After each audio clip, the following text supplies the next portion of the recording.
तो आइए सुनते हैं मुंशी प्रेमचंद की कहानियों का संग्रह मानसरोवर भाग 3 की और एक कहानी जिसका नाम है आधार। सारे गांव में मथुरा का सा गठीला जवान न था। कोई 20 बरस की उम्र थी।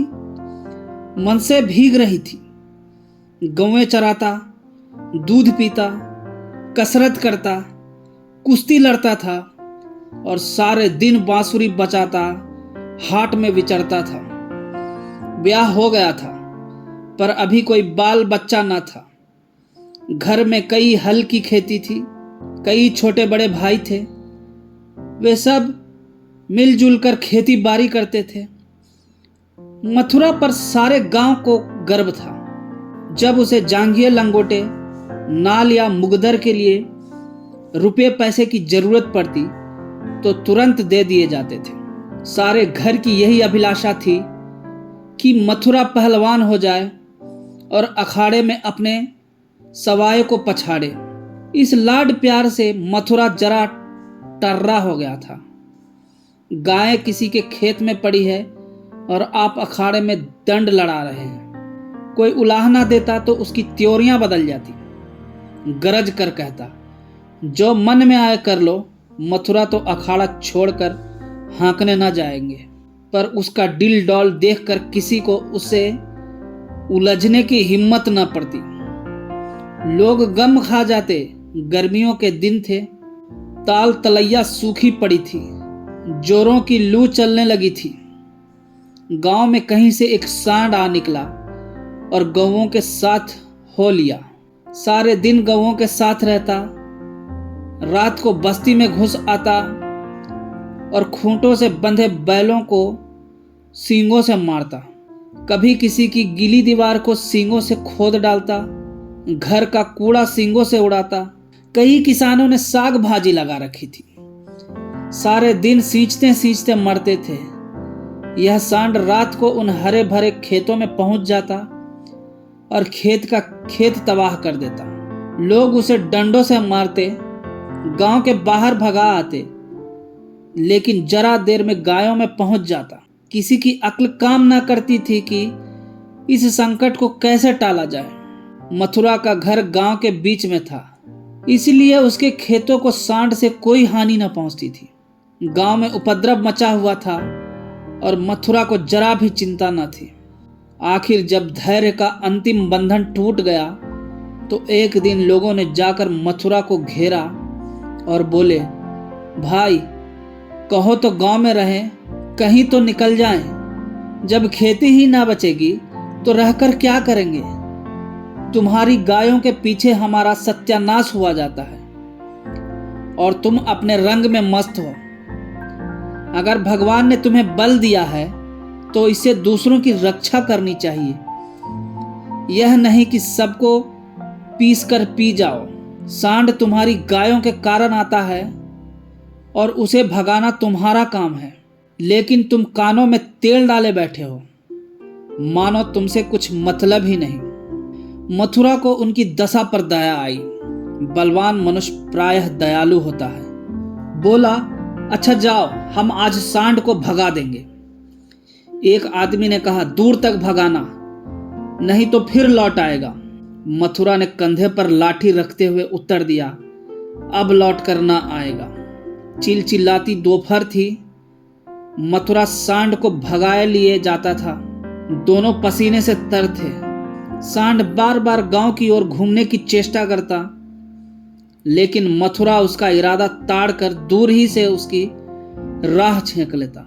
सांड क्रोध से उन्मत्त होकर कभी कभी पीछे मुड़कर मथुरा पर तोड़ करना चाहता, लेकिन उस समय मथुरा सामान बचाकर बगल से ताबड़तोड़ इतनी लाठियां जमाता कि सांड को फिर भागना पड़ता।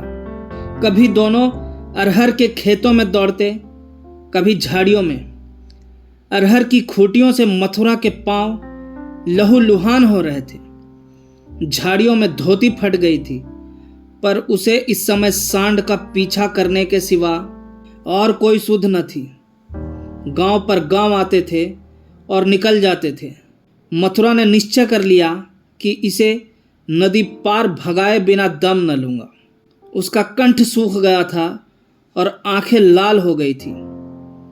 रोम रोम से चिंगारियां सी निकल रही थी। दम उखड़ गया था, लेकिन वह एक क्षण के लिए भी दम न लेता था। 2-2.5 घंटों के बाद जाकर नदी आई। यही हार जीत का फैसला होने वाला था। यहीं से दोनों खिलाड़ियों को अपने दांव पैंच के जौहर दिखाने थे। सांड सोचता था अगर नदी में उतर गया तो यह मार ही डालेगा। एक बार जान लड़ाकर लौटने की कोशिश करनी चाहिए। मथुरा सोचता था अगर वह लौट पड़ा तो इतनी मेहनत व्यर्थ हो जाएगी और गांव के लोग मेरी हंसी उड़ाएंगे।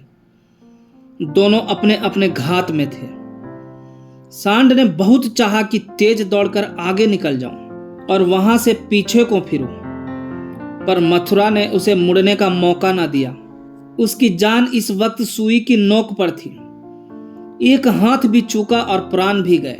जरा पैर फिसला और फिर उठना नसीब न होगा। आखिर मनुष्य ने पशु पर विजय पाई और सांड को नदी में घुसने के सिवाय और कोई उपाय न सूझा। मथुरा भी उसके पीछे नदी में बैठ गया और इतने डंडे लगाए कि उसकी लाठी टूट गई। अब मथुरा को जोरों से प्यास लगी। उसने नदी में मुंह लगा दिया और इस तरह हौंक हौंक कर पीने लगा मानो सारी नदी पी जाएगा। उसे अपने जीवन में कभी पानी इतना अच्छा न लगता था और न कभी उसने इतना पानी पिया था। मालूम नहीं 5 सेर पी गया या 10 सेर, लेकिन पानी गर्म था, प्यास न बुझी। जरा देर में फिर नदी में मुंह लगा दिया और इतना पानी पिया कि पेट में सांस लेने की जगह भी न रही। तब गीली धोती कंधे पर डालकर घर की ओर चल दिया। लेकिन 10 की 5 पग चला होगा कि पेट में मीठा मीठा दर्द होने लगा। उसने सोचा दौड़कर पानी पीने से ऐसा दर्द अक्सर हो जाता है, जरा देर में दूर हो जाएगा। लेकिन दर्द बढ़ने लगा और मथुरा को आगे जाना कठिन हो गया। वह एक पेड़ के नीचे बैठ गया और दर्द से बेचैन होकर जमीन पर लौटने लगा। कभी पेट को दबाता, कभी खड़ा हो जाता, कभी बैठ जाता, पर दर्द बढ़ता ही जाता था। अंत में उसने जोर जोर से कराहना और रोना शुरू किया, पर वहां कौन बैठा था जो उसकी खबर लेता। दूर तक कोई गांव नहीं, न आदमी न आदम जात। बेचारा दोपहरी के सन्नाटे में तड़प तड़प कर मर गया। हम कड़े से कड़ा घाव सह सकते हैं, लेकिन जरा सा भी व्यतिक्रम नहीं सह सकते। वही देव का सा जवान जो कोसों तक सांड को भगाता चला आया था, तत्वों के विरोध का एक वार भी ना सह सका। कौन जानता था कि यह दौड़ उसके लिए मौत की दौड़ होगी। कौन जानता था कि मौत ही सांड का रूप धरकर उसे यूं नचा रही है। कौन जानता था कि जल जिसके बिना उसके प्राण ओठों पर आ रहे थे, उसके लिए विष का काम करेगा। संध्या समय उसके घर वाले उसे ढूंढते हुए आए। देखा तो वह अनंत विश्राम में मग्न था। 1 महीना गुजर गया। गांव वाले अपने काम धंधे में लगे। घर वालों ने रो धोकर सब्र किया, पर अभागिनी विधवा के आंसू कैसे पूछते। वह हरदम रोती रहती। आंखें चाहे बंद भी हो जाती, पर हृदय नित्य रोता रहता था। इस घर में अब कैसे निर्वाह होगा, किस आधार पर जीऊंगी। अपने लिए जीना या तो महात्माओं को आता है या लंपटों ही को। अनूपा को यह कला क्या मालूम। उसके लिए तो जीवन का एक आधार चाहिए था, जिसे वह अपना सर्वस्व समझे, जिसके लिए वह जिए, जिसके लिए वह घमंड करे। घर वालों को यह गवारा न था कि वह कोई दूसरा घर करे, इसमें बदनामी थी। इसके सिवाय ऐसी सुशील, घर के कामों में कुशल, लेन देन के मामलों में इतनी चतुर और रंग रूप की ऐसी सराहनीय स्त्री का किसी दूसरे के घर पड़ जाना ही उन्हें असह्य होता था। उधर अनूपा के मायके वाले एक जगह बातचीत पक्की कर रहे थे। जब सब बातें तय हो गई, तो एक दिन अनूपा का भाई उसे विदा कराने आ पहुंचा। अब तो घर में खलबली मची। इधर कहा गया हम विदा न करेंगे। भाई ने कहा हम बिना विदा कराए मानेंगे नहीं। गांव के आदमी जमा हो गए। पंचायत होने लगी। यह निश्चय हुआ कि अनूपा घर छोड़ के जाए, जी चाहे रहे। यहाँ वालों को विश्वास था कि अनूपा इतनी जल्दी दूसरा घर करने को राजी ना होगी। 2-4 बार ऐसा कह भी चुकी थी। लेकिन उस वक्त जो पूछा गया तो वह जाने को तैयार थी। आखिर उसकी विदाई का सामान होने लगा। डोली आ गई। गांव भर की स्त्रियां उसे देखने आई। अनूपा उठकर अपनी सास के पैरों में गिर पड़ी और हाथ जोड़कर बोली, अम्मा, कहा सुना माफ करना। जी में तो था कि इसी घर में पड़ी रहूं, पर भगवान को मंजूर नहीं है। यह कहते कहते उसकी जबान बंद हो गई। सास करुणा से विह्वल हो उठी। बोली, बेटी, जहां जाओ वहां सुखी रहो। हमारे भाग ही फूट गए, नहीं तो क्या तुम्हें इस घर से जाना पड़ता। भगवान का दिया और सब कुछ है, पर उन्होंने जो नहीं दिया उसमें अपना क्या बस आज तुम्हारा देवर सयाना होता तो बिगड़ी बात बन जाती। तुम्हारे मन में बैठे तो इसी को अपना समझो, पालो पोसो, बड़ा हो जाएगा तो सगाई कर दूंगी। यह कहकर उसने अपने सबसे छोटे लड़के वासुदेव से पूछा, क्या रे, भौजाई से शादी करेगा? वासुदेव की उम्र 5 साल से अधिक न थी। अब की उसका ब्याह होने वाला था। बातचीत हो चुकी थी। बोला, तब तो दूसरे के घर ना जाएगी ना? माँ, नहीं, जब तेरे साथ ब्याह हो जाएगी तो क्यों जाएगी? वासुदेव, तब मैं करूंगा। माँ, अच्छा, उससे पूछ तुझसे ब्याह करेगी? वासुदेव अनूप की गोद में जा बैठा और शर्माता हुआ बोला, हमसे ब्याह करोगी? यह कहकर वह हंसने लगा। लेकिन अनूप की आंखें डबडबा गई। वासुदेव को छाती से लगाते हुए बोली, अम्मा, दिल से कहती हो, सास, भगवान जानते हैं। अनूपा, आज यह मेरे हो गए। सास, हाँ, सारा गांव देख रहा है। अनूपा, तो भैया से कहला भेजो, घर जाएं, मैं उनके साथ ना जाऊंगी। अनूपा को जीवन के लिए आधार की जरूरत थी। वह आधार मिल गया। सेवा मनुष्य की स्वाभाविक वृत्ति है। सेवा ही उसके जीवन का आधार है। अनूपा ने वासुदेव को लालन पोषण शुरू किया। उबटन और तेल लगाती, दूध रोटी मलमल के खिलाती। आप तालाब नहाने जाती तो उसे भी नहलाती। खेत में जाती तो उसे भी साथ ले जाती। थोड़े ही दिनों में उससे हिल मिल गया कि एक क्षण भी उसे न छोड़ता। माँ को भूल गया।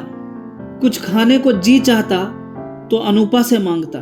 खेल में मार खाता तो रोता हुआ अनूपा के पास आता। अनूपा ही उसे सुलाती, अनूपा ही जगाती। बीमार हो तो अनूपा ही गोद में लेकर बदलू वैद्य के घर जाती और दवाएं पिलाती। गांव के स्त्री पुरुष उसकी यह प्रेम तपस्या देखते और दांतों उंगली दबाते। पहले बिरले ही किसी को उस पर विश्वास था। लोग समझते थे 1-2 साल में इसका जी उब जाएगा और किसी तरफ का रास्ता लेगी। इस दूध मुँहे बालक के नाम कब तक बैठी रहेगी। लेकिन यह सारी आशंकाएं निर्मूल निकली।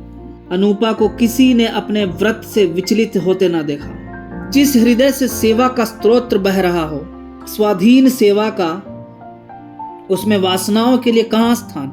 वासना का वार निर्मम, आशाहीन, आधारहीन प्राणियों पर ही होता है।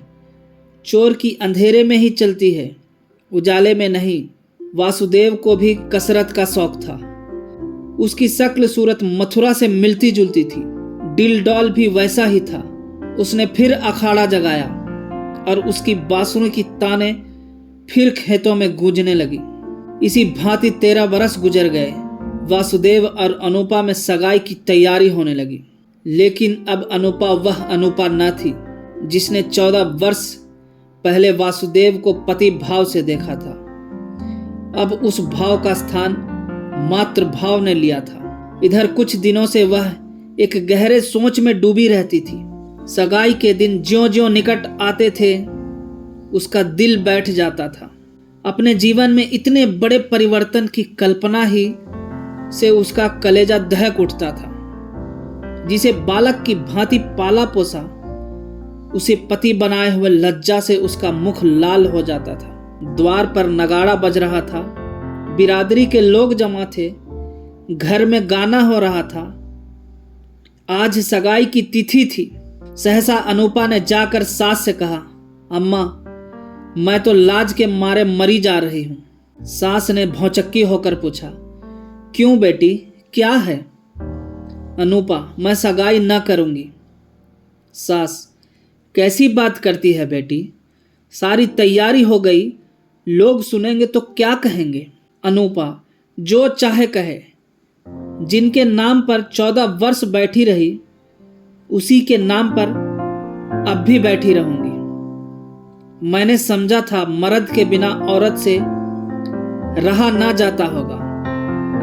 मेरी तो भगवान ने इज्जत आबरू निभाह दी।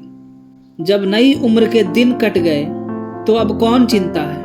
वासुदेव की सगाई कोई लड़की खोज कर दो। जैसे अब तक उसे पाला उसी तरह अब उसके बाल बच्चों को पालूंगी। धन्यवाद।